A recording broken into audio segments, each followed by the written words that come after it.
Hi welcome to my channel something new with Rashi. आज का जो मेरा वीडियो है वो फेस सीरम के ऊपर है। वैसे तो अभी इन दिनों सब लोगों को ही नॉलेज हो चुका है लगभग, क्योंकि आजकल सब लोग यूट्यूब वगैरह से काफ़ी सारा नॉलेज ले लेते हैं। तो सब लोगों को पता है कि हम लोग को सीरम यूज़ करना है, क्योंकि सीरम आप अपने स्किन के अकॉर्डिंग, अगर अपनी प्रॉब्लम के अकॉर्डिंग सीरम यूज़ करते हैं तो वो आपकी स्किन पे ट्रीटमेंट का काम करता है।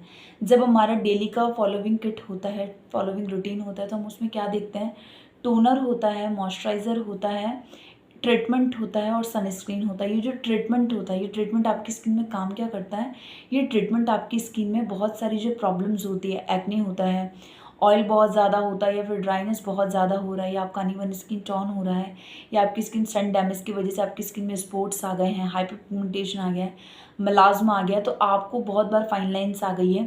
तो ये जितनी भी प्रॉब्लम्स होती हैं, इनके लिए हमें कोई एक ट्रीटमेंट चूज़ करना होता है। तो वो ट्रीटमेंट आप लोग अगर कोई सेफ ट्रीटमेंट चूज़ करना चाहते हैं, बहुत बार आप लोग गलत ऑइलमेंट, स्टेरॉइड वगैरह यूज़ कर लेते हैं।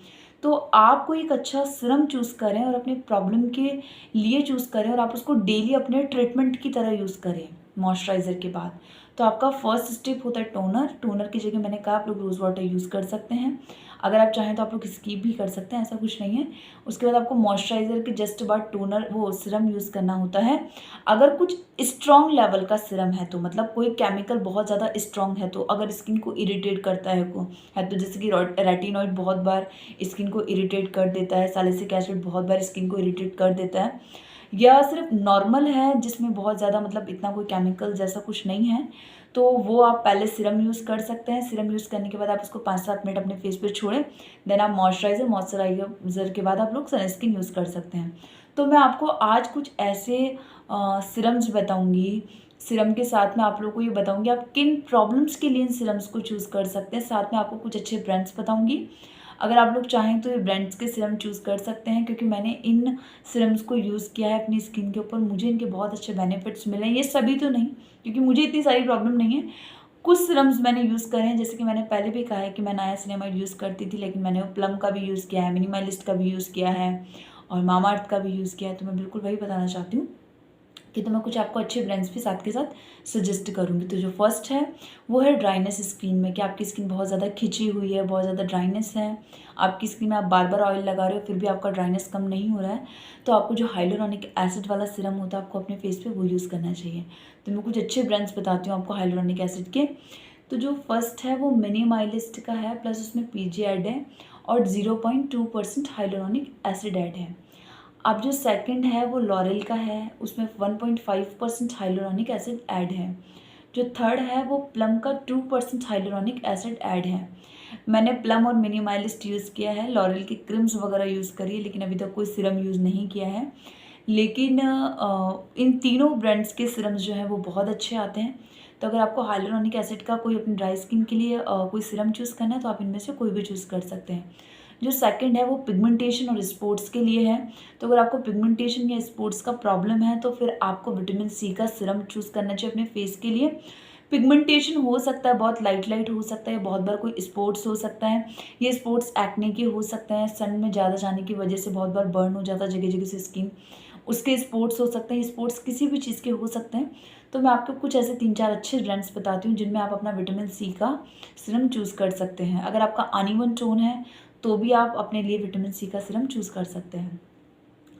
तो फर्स्ट है मिनिमलिस्ट का 10%, सेकंड है प्लम का 15% विटामिन सी का फेस सीरम, जो थर्ड है वो है डीकॉन्स्ट्रक्ट का 10% विटामिन सी सीरम, और जो फोर्थ है वो है दी मॉम्सको का 20% विटामिन सी सीरम। अब हम लोग बात करते हैं एक्ने और पिंपल की। बहुत बार बहुत छोटे छोटे स्किन में दाने होते हैं, फॉरहेड पे दाने होते हैं, इस जगह दाने होते हैं, चिक्स पे बहुत ज़्यादा दाने आते हैं, पिंपल आते हैं। बहुत बार सिस्टिक एक्ने जैसा बहुत बड़े बड़े या बहुत रेड रेड पास में लेयर बनाते हुए दाने आते हैं।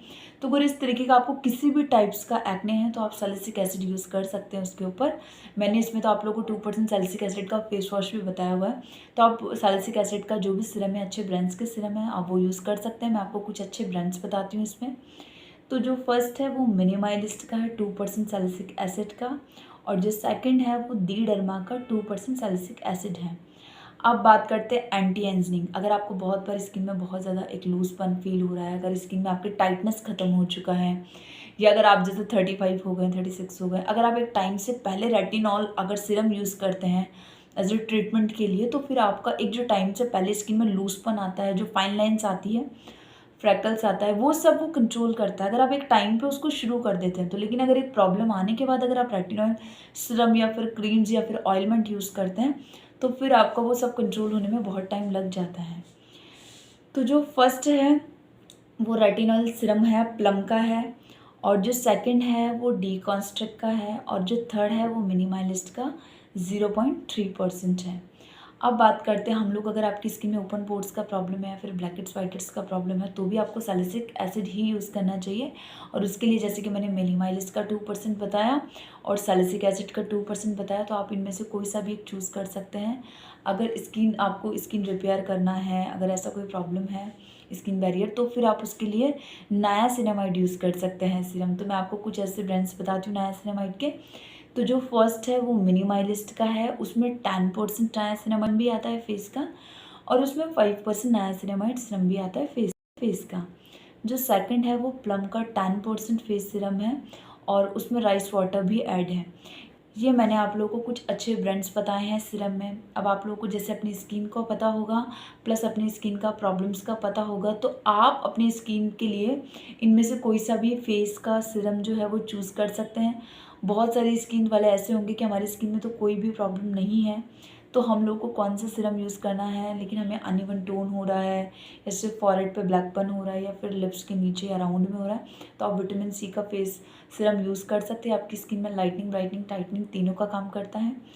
तो आप इनमें से अपना कोई भी एक अच्छा सीरम चूज़ कर सकते हैं। फिर भी अगर आपके अंदर कोई डाउट है अपने फेस सीरम को लेकर, अपनी स्किन के किसी प्रॉब्लम को लेकर, और अगर आपका कोई भी और सवाल है तो आप मुझे कमेंट कर सकते हैं। प्लस मेरा इंस्टाग्राम आईडी है न्यू राशि 123 के नाम से, आप लोग मुझे वहाँ पर भी मैसेज कर सकते हैं। Thank you.